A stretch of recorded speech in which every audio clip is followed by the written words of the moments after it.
hands together for Karunya.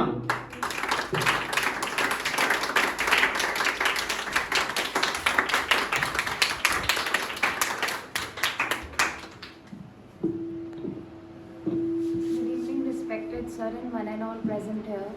Today I am going to speak on the topic the biggest problem faced by the youth after the completion of their studies. So after the completion of studies, everyone do job. Some open their own businesses. Everyone does. Everyone does open their. Everyone does job. Yeah.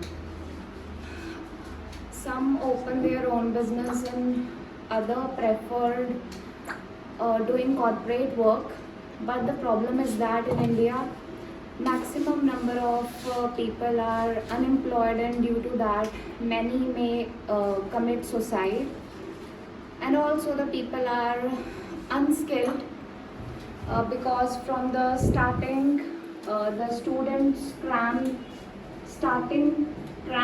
the things in school and get habitual to it, so they did not able to develop a logical thinking. They are not able to.